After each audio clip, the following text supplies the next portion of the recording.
I was 5 minutes away from saying I do when a box arrived that nearly destroyed everything. The organ music echoed softly through the chapel. The scent of fresh white roses filled the air. I stood in the groom's suite, adjusting my cufflinks. My heart pounding for all the right reasons. Ava was everything I'd ever hoped for, graceful, kind, unpredictable in all the ways I loved. The kind of woman you met once in a lifetime, if you were lucky. I had no family walking me down the aisle, no father giving me advice in hushed tones. He hadn't been in my life since the day he walked out with a duffel bag full of cash and a smirk that still haunted my mother's sleep. 12 years. Not a single letter. Not a single phone call. To me, he was as good as dead. And then, as if summoned by fate itself, the wedding planner knocked gently on the dressing room door, a confused expression on her face and a small wooden box in her hands. "This came for you," she said. "A courier dropped it off just now. Said it's from your father." My blood ran cold. I didn't take it right away. I stared at it like it might explode. It was a simple thing, smooth mahogany, polished edges, no bow, no ribbon, but underneath, carved into the bottom in small, shaky letters, was a name I hadn't heard spoken in years. Edward Halden, my father. I reached out slowly, my fingers trembling slightly as they made contact with the surface. It was warm, strangely so, as if it had just been held. My mind raced. Why now? Why today? Was this some twisted apology? Or another game? I tilted the lid just an inch, and that's when the door slammed open behind me. Ava stood there, breathless, her veil pushed back, her makeup smudged like she'd been crying. She was never one to panic, but her hands were shaking, her voice barely above a whisper. "Don't open it," she said. "Please, listen to me." "It's all a trap." I froze. "What are you talking about?" I asked, feeling a knot coil in my stomach.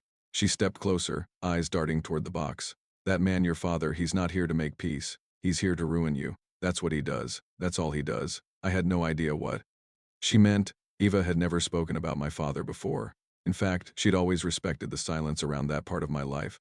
But now, something in her expression, something far more than fear, made me realize she wasn't just guessing. She knew. I closed the box and placed it on the counter behind me.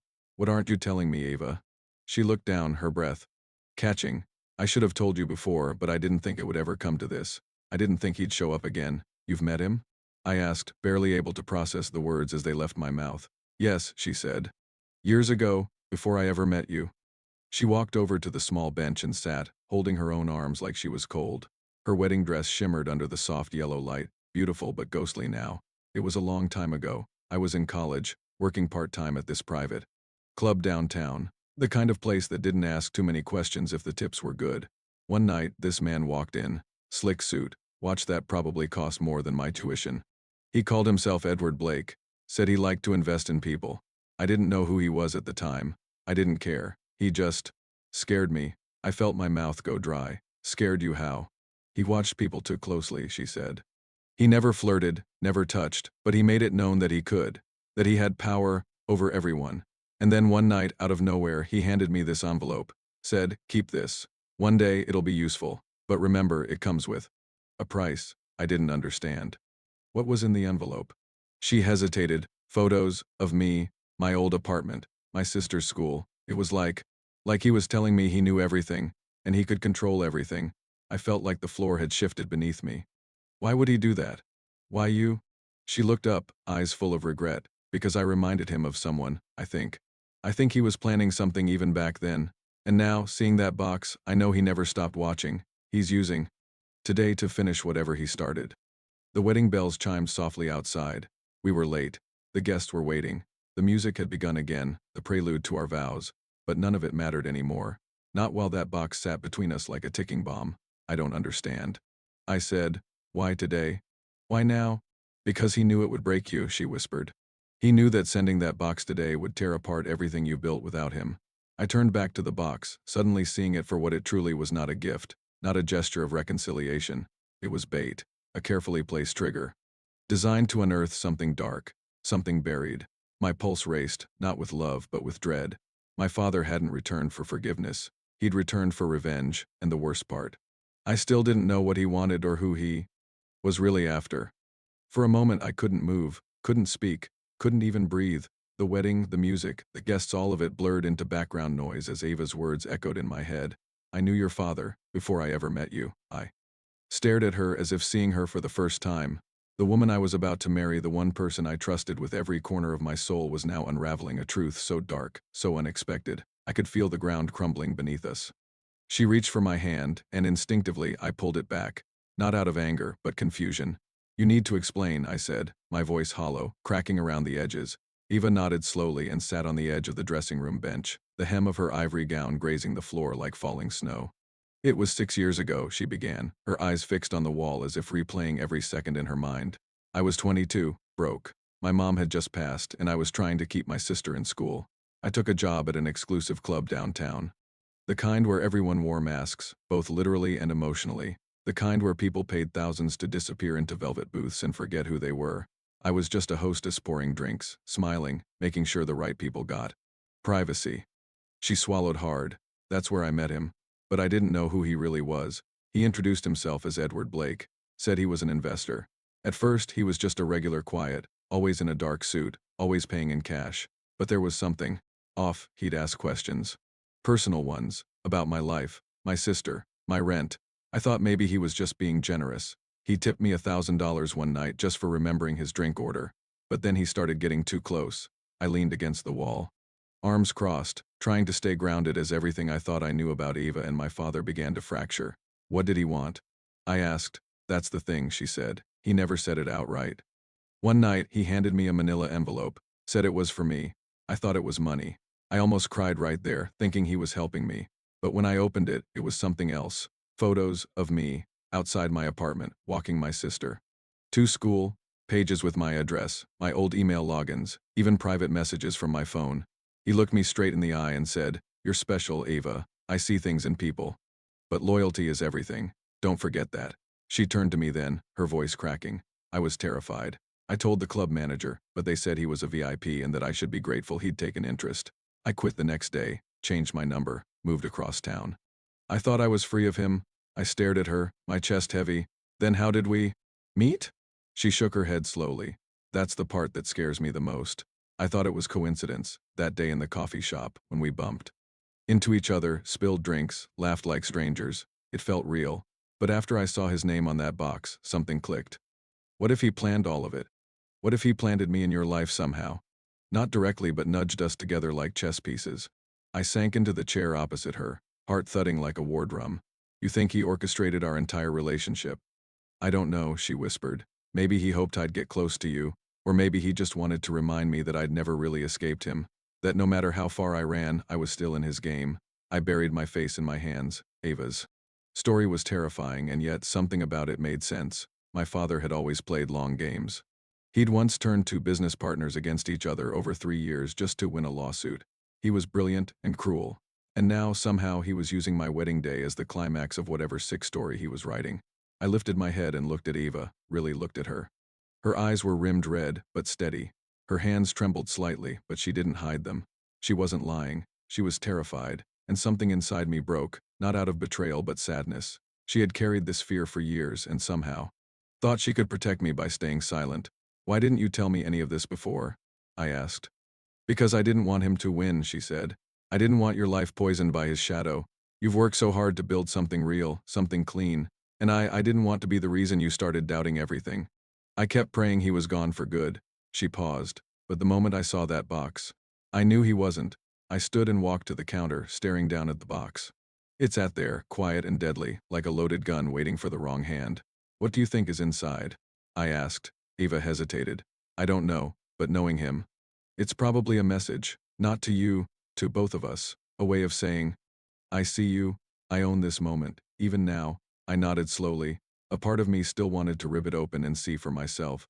But another part, something deeper, more primal, knew that whatever was inside wasn't meant to be seen. Not yet, not like this. I believe you, I said at last. Eva looked up sharply, like she hadn't expected those words. You do? Yes, because only someone who's been haunted would look as scared as you do right now. And because I know my father, and this, I pointed to the box, this is exactly how he operates. Quiet chaos, emotional grenades disguised as gifts. She rose slowly and came toward me, her fingers brushing mine. What do we do? I took a breath, steadying myself. We get married, not because everything's okay, but because he doesn't get to decide how our story ends. We open this box when we are ready. Together. Ava looked into my eyes and nodded. Together. But even as we left the room hand in hand, walking back toward the altar and the life we had planned, I couldn't Shake the feeling that the real wedding hadn't begun yet. The real ceremony would start the moment we opened that box. I should have left it alone, I know that now, but curiosity is a disease that doesn't wait for permission, and fear, no matter how loud it screams, has never been enough to silence the need for truth. Ava was still shaking when I picked the box back up. Her hand reached out to stop me, then dropped to her side like she knew it was already too late. My fingers moved on instinct, pressing gently beneath the lip of the mahogany lid until the faintest click released the seal. Inside, cushioned by black velvet, were two things: a small, matte black flash drive and a Polaroid photograph. I picked up the photo first, and instantly my entire body went cold. It was a grainy shot, clearly taken from a surveillance angle, low resolution, poorly lit but unmistakable. It showed me, and Ava, lying on a bed in what looked like a hotel room. The timestamp in the lower right corner made my stomach twist violently. It was dated 6 months before the day we met, before the coffee shop, before the accidental bump, before the late-night talks and the shared playlists and the stories we built together. I stared at it like it would rearrange itself if I blinked hard enough, but it didn't. It just stared back, a still moment frozen in time that should not have existed. What the hell is this? I breathed, holding the photo in front of her like an accusation. Ava stared at it, her face draining of color. She stepped back like the image had slapped her. "I've never seen that before," she whispered. "That's not real. I don't remember that. I swear to you, I don't." I wanted to believe her. God, I needed to believe her. But my hands were trembling now, the photo fluttering as though it might vanish into dust. "Are you saying this was faked?" I asked, struggling to keep the edge out of my voice. "Photoshop? Some kind of deepfake?" She looked just as shaken. "No, I mean, I don't know. I've never been in that room. I've never been with you like that before we met. I'm telling you the truth." Her voice cracked, and I could hear the panic rising. "You have to believe me. Please." I said nothing, just reached into the box and pulled out the flash drive, feeling the cool metal against my palm like I was holding a live wire, whatever was on it. My father wanted me to see it. That alone made me want to crush it under my heel and walk away. But I didn't. We walked together in silence to the church's tiny back office, where an old desktop computer sat in the corner, likely forgotten and half-functional. I plugged the flash drive in. It loaded instantly. There was no encryption, no passwords, just a folder titled Control. Inside, there were dozens, maybe hundreds of files: video clips, audio recordings, PDFs. Every file was labeled with a name: mine, Ava's, my best friend Jonah, my mother, the priest officiating our wedding, Ava's younger sister, her college roommate. My mouth went dry. We clicked on the first file. It was a video, blurry, low res, clearly taken from a distance. Eva, younger, sitting on a park bench reading a book. A man my father walks by, doesn't stop, doesn't speak, just passes. The file ended. Next video, me, on my graduation day, hugging Jonah. My father again, in the background, sitting at the edge of a bleacher, holding a camera. The date stamp was 3 years ago. I'd had no idea. I played another, an audio file. My mother's voice, a phone call to someone, her therapist, maybe crying about how she still feared Edward might come back and ruin everything again. File after file, clip after clip, from years ago until now. It was clear my father had been watching our lives in silence, monitoring every connection I made, every friend I trusted, every woman I loved, and Ava. She was in almost half of it. I didn't know, she said again, now sobbing. "I didn't know he was watching me. I didn't know we were being watched. I didn't know you were." My heart was pounding so hard it was starting to make me lightheaded. "This isn't just stalking," I muttered. "This is a surveillance operation. He's been building a dossier like he's planning something." I clicked on the final file. It was a letter, a simple PDF, 1 page, no greeting, no closing, just a message typed in bold. "You never left me. Neither of you. I built your entire world. I place every person you trusted. You think you've built a life? That it's yours? You've only been living the version I allowed. You owe me everything, and now you'll finally understand what it means to lose control." There was no signature, no threat, no demand. Just that chilling message, as if we were nothing more than puppets he'd set in motion for fun. I leaned back in the chair, the air around me suddenly too thin.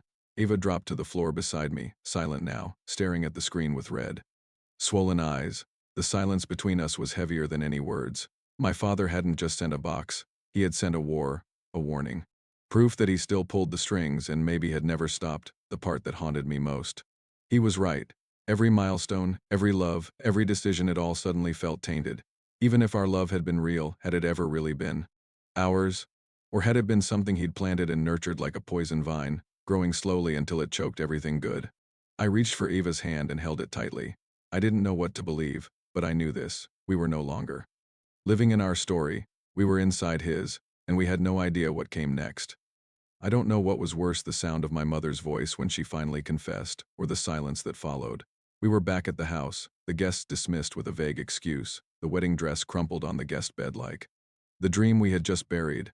I sat on the edge of the couch, still holding the flash drive, my knuckles white, and asked the question that had been clawing its way through my chest ever since I saw the files.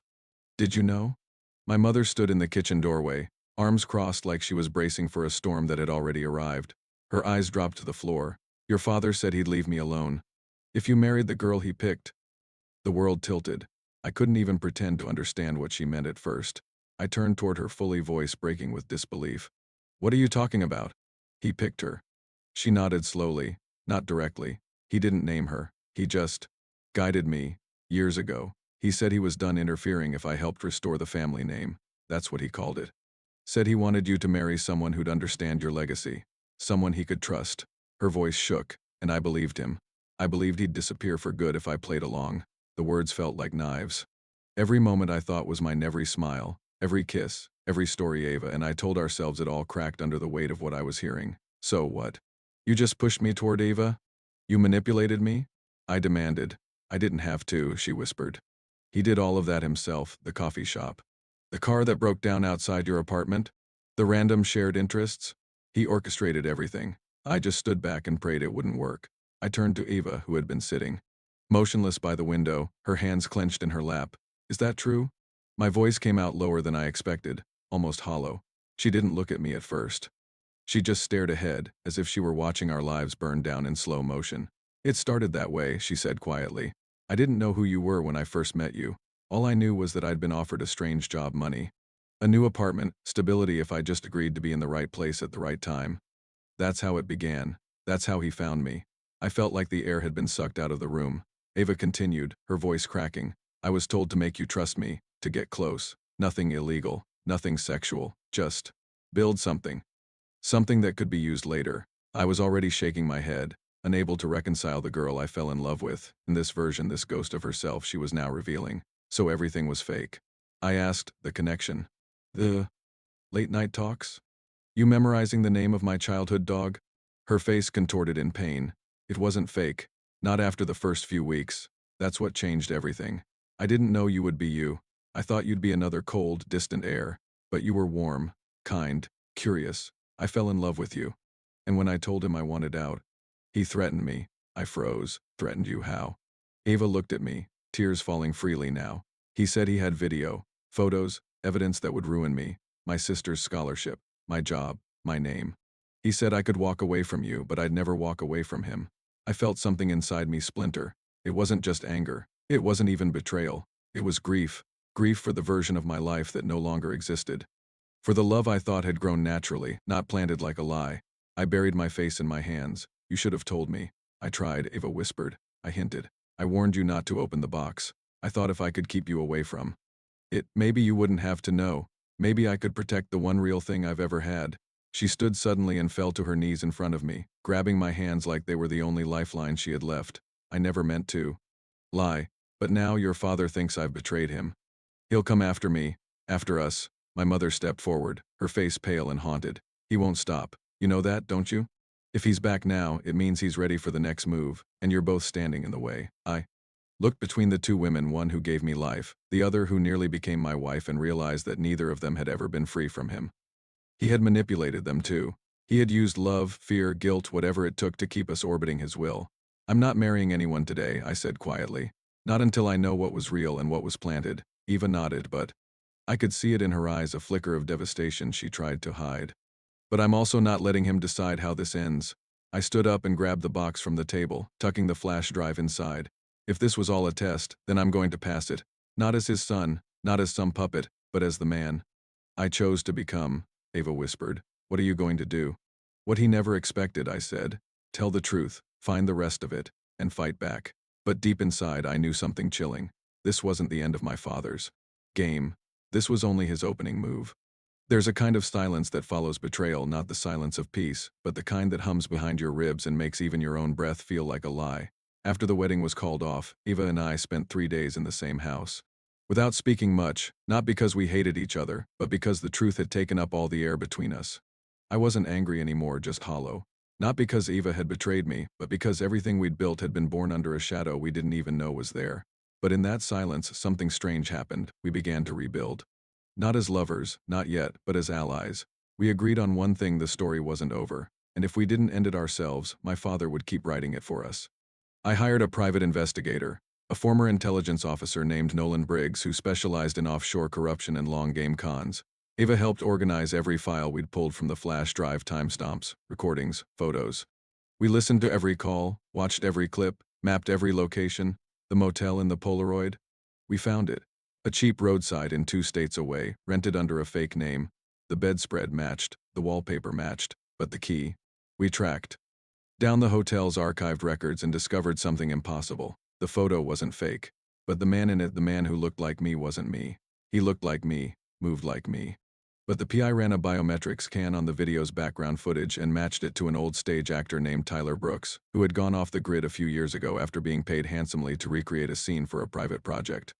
Brooks had no idea he'd been used for manipulation, and Eva. Her part in that photo had been real but drugged. Just a modeling gig, she said, recalling a vague job from years ago where she'd been asked to pose for a conceptual art series in exchange for cash and anonymity. She had no clue how the images had been used that broke something. In me, my father had built lies with such surgical precision that even we, the centerpieces of his game, couldn't tell where fiction ended and reality began. But now we had proof. We traced his most recent trail to Belize, a quiet coastal town where he was living under the name Edmund Blackwell, managing a shell company that moved money through digital art trades and fake startups, offshore accounts, no taxes, no ties. No trace, except now we had it all. Briggs compiled a full report and sent it to both the FBI and Interpol. But I didn't stop there.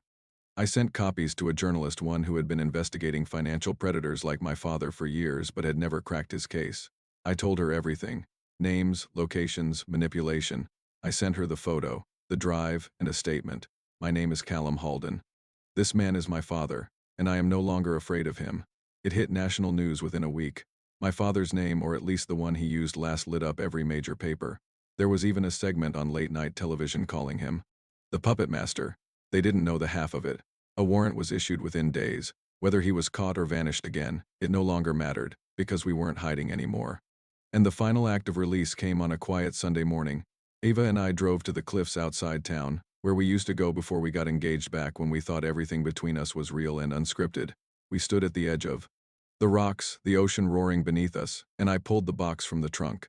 It was lighter than I remembered, almost as if its power had faded the moment we'd found the truth. Ava held the match. I didn't speak. I just nodded. She lit it.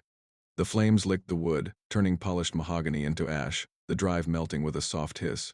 We watched until the last ember crumbled. Then we stood there, hand in hand, letting the wind carry the smoke far away from us.